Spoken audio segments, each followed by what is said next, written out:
इस बार BAMS में बहुत जबरदस्त तरीके से एडमिशन होने वाले हैं। लगभग बहुत सारे स्टूडेंट्स आयुर्वेद को परस्यू करने वाले हैं।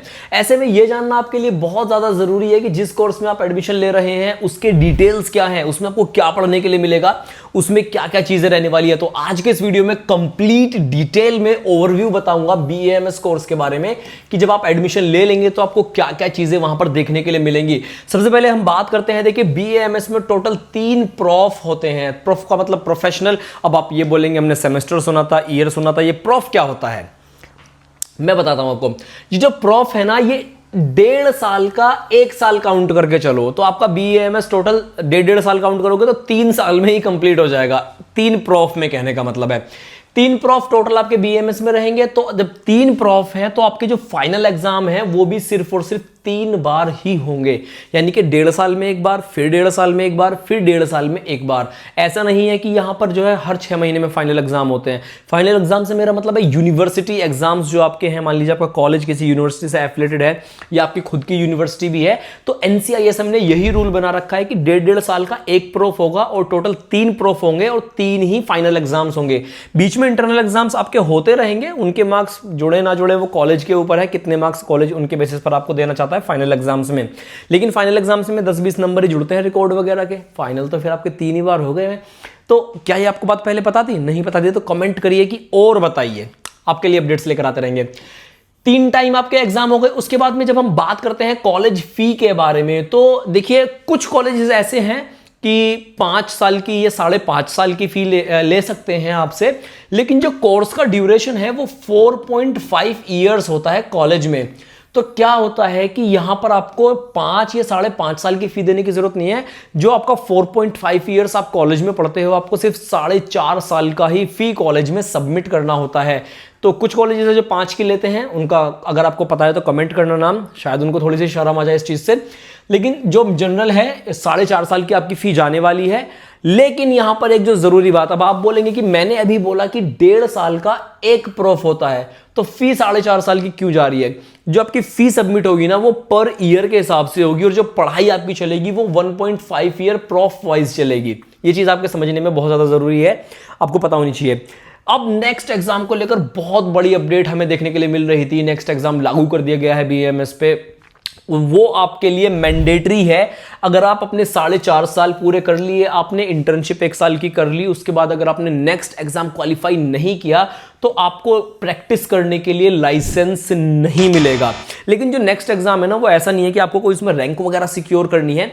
नेक्स्ट एग्जाम एक क्वालिफाइंग एग्जाम है, सॉरी क्वालिफाइंग एग्जाम है। मतलब कि मान लीजिए आपके पास में 100 नंबर का अगर एग्जाम आता है आपका, तो आपको सिर्फ 50 मार्क्स ही उसमें लेकर आने हैं और सारा का सारा एग्जाम जो है वो क्लिनिकल बेसिस पर होगा। तो नेक्स्ट एग्जाम आपको पास करना मैंडेटरी है, लेकिन ये एग्जाम साल में 2 बार होगा और दोनों बार आप ट्राई कर सकते हैं और इसमें अनलिमिटेड आप अटेम्प्ट दे सकते हैं। तो ये एक नेक्स्ट एग्जाम से जरूरी सूचना हुई। उसके बाद में फर्स्ट ईयर सब्जेक्ट्स के बारे में थोड़ा सा बात करते हैं, जो कि आपके लिए सबसे ज्यादा जरूरी है। अगर फर्स्ट ईयर सब्जेक्ट्स के बारे में आपको नहीं पता तो मैं आपको बता दूं, इसमें आप एनाटॉमी पढ़ेंगे, एनाटॉमी के बाद आप फिजियोलॉजी पढ़ेंगे, फिजियोलॉजी के बाद आप संहिता पढ़ेंगे। डोंट वरी, अभी डिटेल में सारी कुछ चीजें समझाऊंगा आपको। फिर संस्कृत भी आपके पास होगा और पदार्थ विज्ञान नाम का भी एक सब्जेक्ट आपके पास में होगा। सबसे पहले ये सब डिटेल में बताने से पहले एक चीज और बता देना चाहता हूं आपको। अगर आप 12th पास करके आए हैं, लाइक आप बहुत सॉफ्ट से बच्चे हो, CBSE वाले, ICSE वाले, और मतलब आपको पता ही नहीं है कि दुनिया में क्या चल रहा है, आपका दिमाग बांध के रखा था स्कूल वालों ने कि भाई तुम्हें तो ये ABCD पढ़ना है जिंदगी भर और तुम तो बस इसी में रह जाओगे। या फिर आप किसी स्टेट बोर्ड से पढ़ के आए हो, उन्होंने अपनी अपनी तुम पे कल्चर की चीजें जो हैं थोप दी। तो इस यहां पर अब मैं कहूंगा कि आप वो वाली चीजें ना थोड़ा सा पीछे ही रख के आना, क्योंकि आयुर्वेद अगर आप ये सोच के ले रहे हो कि आपको MBBS नहीं मिला तो आप BAMS कर लेते हैं, तो आपको ना समस्या हो सकती है, बहुत भारी परेशानी में फंस सकते हो। तो अगर आप आयुर्वेद चूज कर रहे हो तो ये चूज करके लेना कि आपको आयुर्वेद ही पढ़ना है और इसका जो साइंस है ना वो मॉडर्न साइंस से थोड़ा हटकर चलता है। बताता हूं कैसे। एनाटॉमी में क्या होता है, आप आयुर्वेदिक एनाटॉमी पढ़ोगे अलग से, एक होती है मॉडर्न एनाटॉमी, वो भी आप पढ़ोगे अलग से। उसके लिए आप BD चौरसिया या ग्रेज एनाटॉमी, जो भी MBBS वाले भी प्रीफर करते हैं, उन्हीं बुक्स से आप भी पढ़ सकते हो। लेकिन यहां पे आपको ट्विस्ट कहां देखने के लिए मिलता है कि एक सब्जेक्ट होता है आयुर्वेदिक एनाटॉमी। भाई साहब वो अलग ही साइंस है, उसमें बहुत सारी चीजें आपको अलग ही देखने के लिए मिलेंगी। तो आपको ये मन बना करके जाना है कि आपको एक अलग साइंस पढ़ना है जिसका कॉन्सेप्ट ही टोटल अलग है। ये मॉडर्न एलोपैथी मेडिसिन वाला कॉन्सेप्ट नहीं है, वहां पर एक अलग ही सिस्टम चल रहा है, ये मन बना करके जाना है। तो आयुर्वेदिक एनाटॉमी आपको पढ़ना पड़ेगा, मॉडर्न एनाटॉमी पढ़ना पड़ेगा। इन दोनों के मिलकर पूरा एक एनाटॉमी के पेपर 1 और पेपर 2 जब आप एग्जाम देंगे तो आपके इनके पेपर भी 2 होंगे। पेपर सब्जेक्ट एक ही होगा, उसके अंदर 2 पेपर आपको एग्जाम में लिखने पड़ेंगे। ऐसा ही फिजियोलॉजी, आपको आयुर्वेदिक फिजियोलॉजी अलग पढ़ना पड़ेगा, मॉडर्न फिजियोलॉजी अलग पढ़ना पड़ेगा।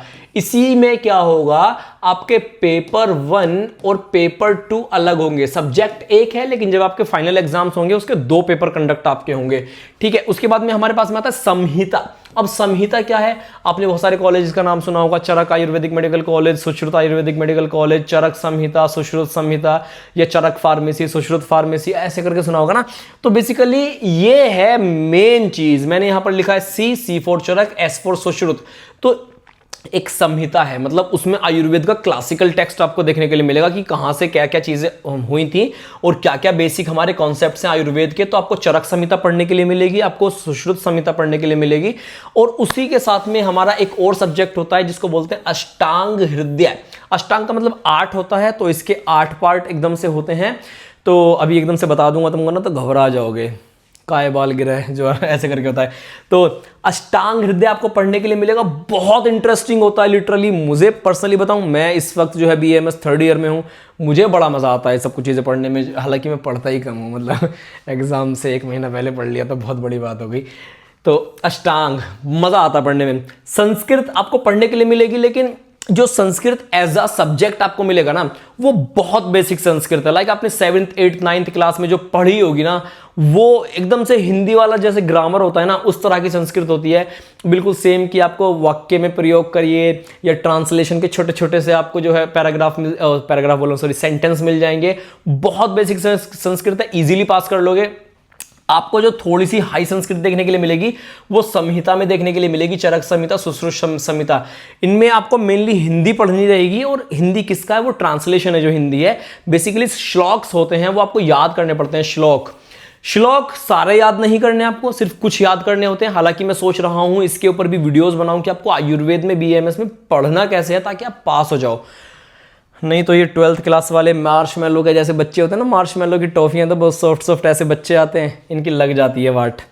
अब इसके बाद में संहिता का एक पेपर होगा सिर्फ आपका। उसके बाद में हमारा है संस्कृत, इसका भी एक, संस्कृत के 2 पेपर होंगे, पेपर 1 और पेपर 2। इसमें संस्कृत में एक चीज और आपको पढ़ने के लिए मिलती है, आयुर्वेद की हिस्ट्री, ये आपके पेपर में आएगा। इसके बाद में पदार्थ विज्ञान एक होता है जिसमें बहुत सारे दर्शन वगैरह होते हैं। वैशेषिक दर्शन क्या है, जैन दर्शन क्या है, बौद्ध दर्शन क्या है। मतलब कि इसको पढ़ने के बाद अगर इस सब्जेक्ट को आपने ठीक से पढ़ लिया ना, तो आपको दुनिया में कैसे रहना है इन सब चीज़ों का बहुत अच्छे से आइडिया मिल जाएगा। इसके ऊपर तो डॉक्टर विकास दिव्य कीर्ति के काफ़ी सारे लेक्चर्स भी मिल जाएंगे दर्शनों के ऊपर, कि जिस इंसान ने दर्शन पढ़ लिया ना वो सड़क पे नाच नहीं सकता, गाना नहीं गा सकता, उसको इतनी समझ आ जाती है चीज़ों की। तो ये चीज़ें आपको पढ़ने के लिए मिलेंगी आयुर्वेद में। इसके साथ ही में आपका एग्ज़ाम फ़ी अलग होता है ट्यूशन फ़ी से। आप कॉलेज चाहे तो आपसे लाइब्रेरी फ़ी भी ले सकता है। फ़ी का तो कुछ इतना सा मैंने आपको बता दिया। सब्जेक्ट्स के बारे में बात करें, बुक्स जो आप प्रीफर करेंगे NCISM के पैटर्न पे फॉलो जो बुक्स होंगी उन्हें आप प्रीफर करेंगे। उसके ऊपर मैंने एक डिटेल में अलग से सेपरेट वीडियो बनाया हुआ, मेरे चैनल पर आपको मिल जाएगा, उस वीडियो को आप देख सकते हैं।